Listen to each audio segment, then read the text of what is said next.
नमस्कार, hot seat में आपका स्वागत है। इस हफ्ते की सबसे बड़ी सुर्खी, सुधींद्र कुलकर्णी का चेहरा शिवसेना कार्यकर्ताओं द्वारा कालिक से पोता जाना। इसके अलावा कई नामी गिरामी लेखकों ने अपना राष्ट्रीय सम्मान लौटाया, ये कहते हुए कि भारतीय सरकार नफरत की राजनीति को आग दे रही है। हमारी हॉट सीट पर हमारे खास मेहमान सुधींद्र कुलकर्णी।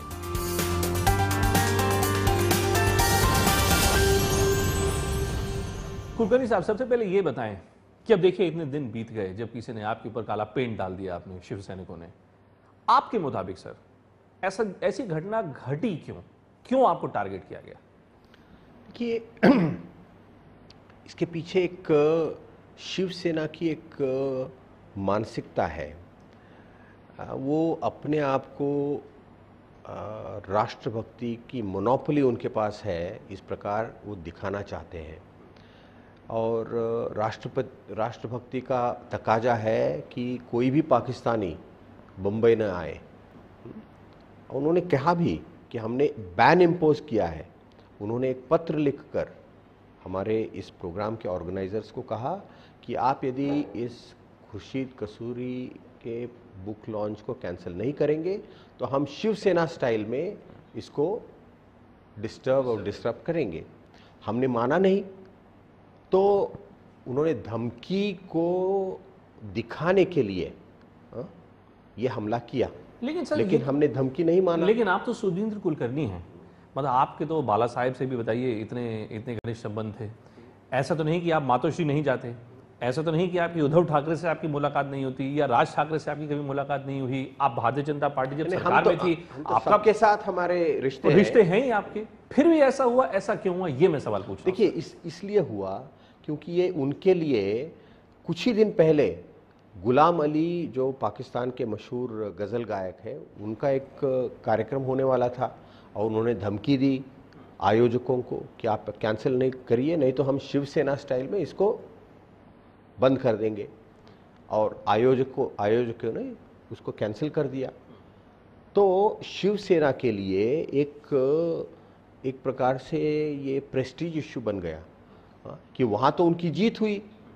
अब ये खुर्शीद कसूरी का कार्यक्रम बिना धमकी के हुआ तो लोग उन्हें पूछेंगे। लेकिन देखिए, कुछ लोगों का दिल्ली, मुंबई और खास करके सोशल मीडिया पे कुछ लोगों का ऐसा भी कहना है, और मैं चाहूंगा कि आप इस पर प्रतिक्रिया दें सर अपनी। कुछ लोगों का कहना है कि दरअसल ये सब कुछ सुनियोजित था। क्या है? देखिए, इस पर कुछ तथ्य है सर? बहुत हास्यास्पद है। जो सही जो ये मामला है वो ये है कि एक तो फ्रीडम ऑफ स्पीच पर यह प्रहार था।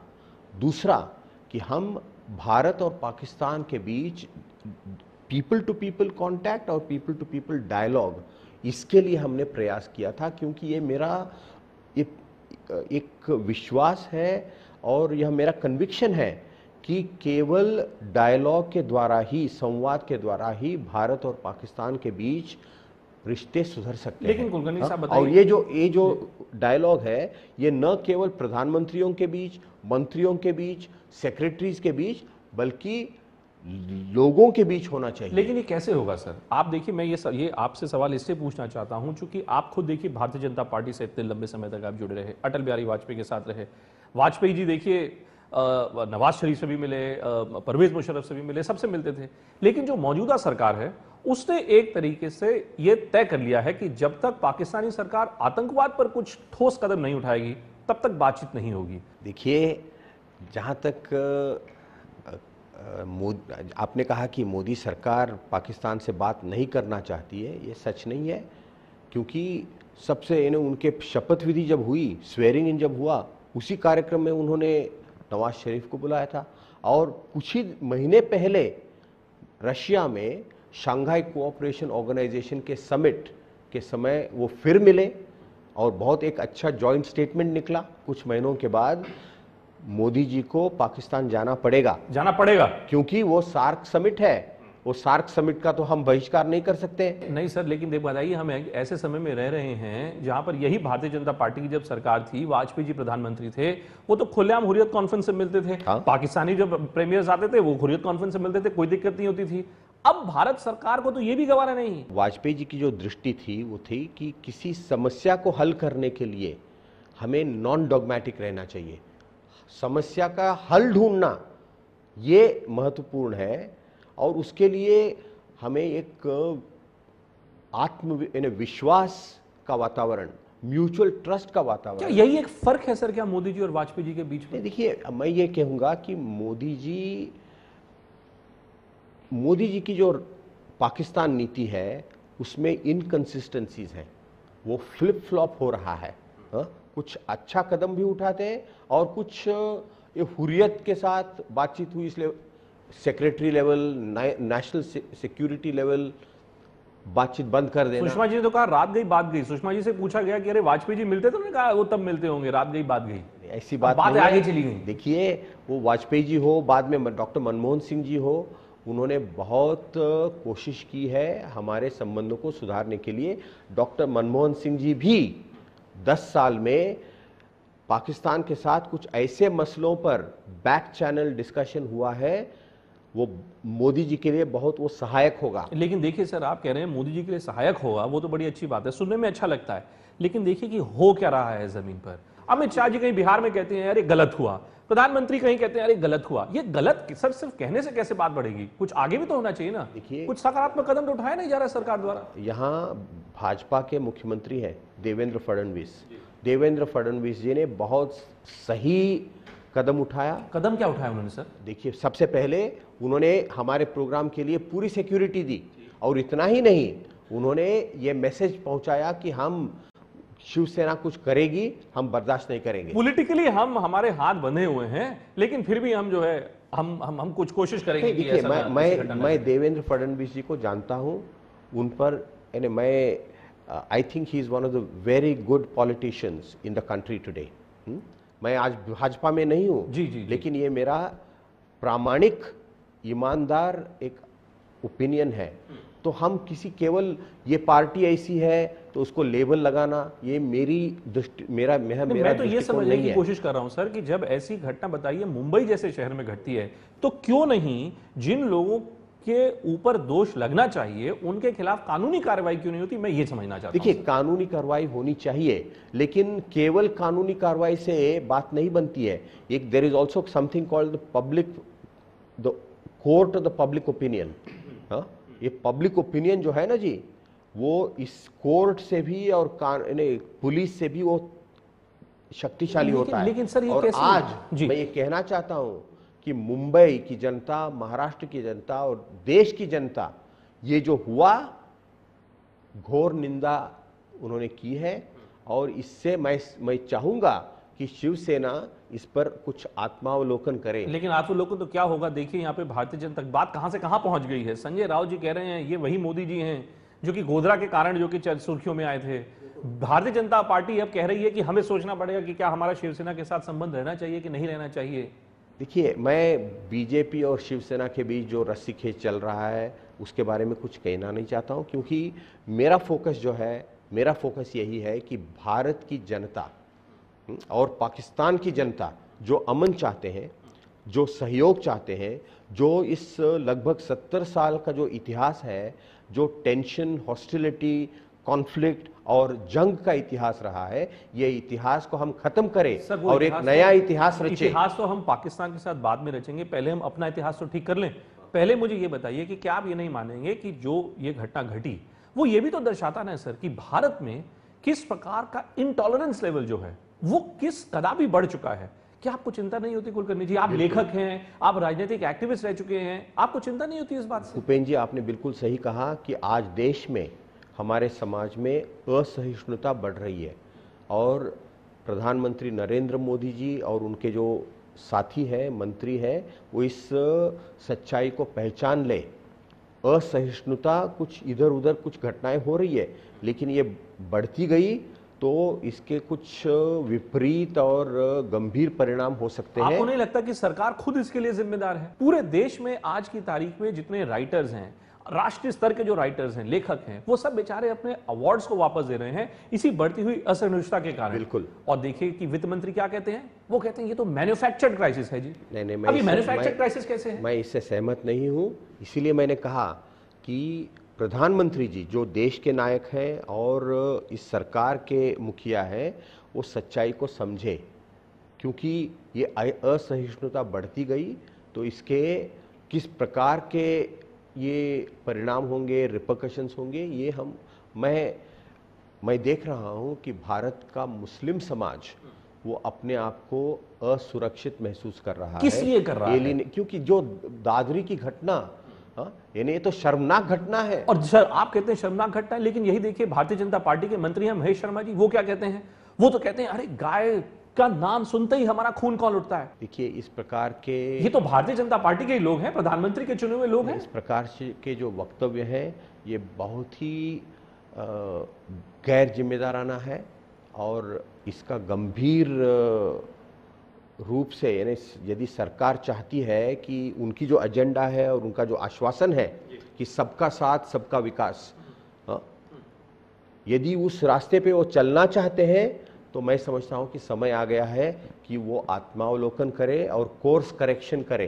जो गलतियां हो रही है उन गलतियों को वो सुधारे। लेकिन आपको ये देश हित में है, ये कैसे, ये और सरकार के भी हित में है। लेकिन आपको लगता है, मुझे आप मोदी जी को अच्छी तरीके से जानते हैं, आप जब प्रधानमंत्री कार्यालय में थे तो वो गुजरात के मुख्यमंत्री थे, क्या आपको लगता है कि प्रधानमंत्री नरेंद्र मोदी वो व्यक्ति हैं जो कि ये माने कि कोर्स करेक्शन का समय आ गया है तो करना चाहिए? क्योंकि उनके कदम तो उठते दिखते नहीं ऐसे कि प्रधानमंत्री नरेंद्र मोदी जी वो भी चाहते हैं कि वो प्रधानमंत्री के रूप में वो यशस्वी हो, सक्सेसफुल हो। उनका जो फोकस है वो उनके हिसाब से जो डेवलपमेंट और देश का एक पूरे विश्व में एक भारत का एक नया रूप, एक नई प्रोफाइल तैयार हो, वो कोशिश कर रहे हैं। वो भी नहीं चाहते हैं कि ये जो फ्रिंज एलिमेंट्स के द्वारा जो चलाया जा रहा है वो जारी रहे, क्योंकि इसकी बदनामी आखिरकार सरकार पर आती है। लेकिन कहीं ऐसा तो नहीं सर कि मोदी जी के दो पहलू हैं? एक पहलू वो जो फेसबुक और गूगल के सीईओ के साथ दिखता है अमेरिका में, और दूसरा पहलू वो जहां पर जब ये महेश शर्मा, संगीत सोम सली के जो लोग होते हैं, जब वो कुछ कहते हैं तो प्रधानमंत्री बिल्कुल चुप्पी साध जाते हैं। देखिए वो चुप, ये दो पहलू नहीं है क्या? नहीं, ये सही नहीं है। मैं ये कहना चाहता हूं कि आज भाजपा में और पूरे आरएसएस में भी मुझे लगता है कि कुछ अंदरूनी संवाद चल रहा है। वो भी इसका विमर्श, आत्ममंथन कर रहे हैं कि क्या हो रहा है, क्या सही हो रहा है, क्या गलत हो रहा है। और इस प्रकार का आत्ममंथन उनके लिए भी अच्छा है और भारत के लिए भी अच्छा है।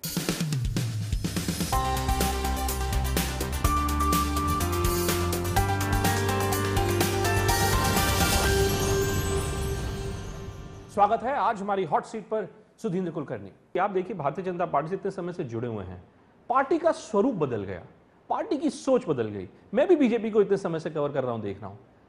आपके मुताबिक क्या सिर्फ एक व्यक्ति से पार्टी बदल जाती है? नहीं, बिल्कुल नहीं। देखिए ये हमारा देश, हमारा समाज ऐसा है कि कुछ बुनियादी उसूल है, हमारे core values of the constitution and core values of our civilisation. सहिष्णुता, बहुलता का स्वीकार, एक्सेप्टेंस ऑफ डाइवर्सिटी, सेक्युलरिज्म। अब बीजेपी में कुछ लोग हैं जो सेक्युलरिज्म से बहुत भागते हैं और नफरत करते हैं, लेकिन जो पार्टी सेक्युलरिज्म, जो सरकार सेक्युलरिज्म से हटेगी वो सरकार ज़्यादा दिन नहीं टिकेगी। आज आपने सर एक बड़ा अच्छा ट्वीट किया और मैं देख रहा था कि आप ये अपने ट्वीट के जरिए कहने की कोशिश कर रहे थे, जब आप कसूरी साहब को मुंबई में घुमा रहे थे, कि अगर भारत और पाकिस्तान को आगे बढ़ना है तो ज़रूरी ये है कि हमने जिस प्रकार का एक दानवीकरण कर रखा है मोहम्मद अली जिन्ना का, पाकिस्तान के फाउंडर का, उस दानवीकरण से हमें अलग हटना होगा। देखिए इतिहास की सच्चाइयों को सबको स्वीकारना पड़ेगा, और जहाँ तक भारत के विभाजन का एक बहुत ही ट्रैजिक एपिसोड हमारे इतिहास में आया, उसके लिए केवल जिन्ना जिम्मेदार नहीं थे, उसके लिए कांग्रेस के भी बड़े बड़े नेता जिम्मेदार थे।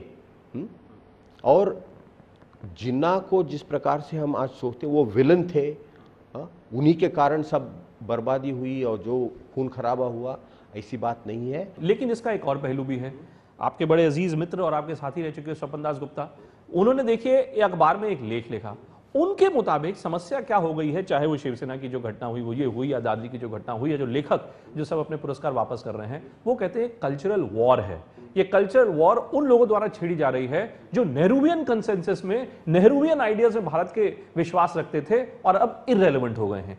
एक प्रकार से भारतीय जनता पार्टी से जवाहरलाल नेहरू की पूरी शख्सियत को खत्म करना चाहती है, उनकी इंटरप्रिटेशन को खत्म करना चाहती है। बहुत गलत होगा। ये गलत होगा, ये बिल्कुल गलत होगा, क्योंकि पंडित जवाहरलाल नेहरू जी का बहुत बड़ा योगदान है हमारे स्वतंत्रता संग्राम में भी, और स्वतंत्रता के बाद आधुनिक भारत के निर्माण में नेहरू जी का बहुत बड़ा योगदान है। और इस प्रकार आज पूरे नेहरूवियन लेगेसी को रिजेक्ट करना, ये बहुत बड़ी गलती होगी। ऐसे बड़े लोग हैं जिनका मानना है कि क्या सिर्फ जवाहरलाल नेहरू की ही शख्सियत क्या भारत में चलेगी? देखिए क्या हुआ कि नेहरू परिवार ने ऐसा एक बाद में कांग्रेस के सरकारों में चलाया कि आधुनिक भारत के निर्माण में और स्वतंत्रता संग्राम में भी केवल एक ही परिवार का कंट्रीब्यूशन था।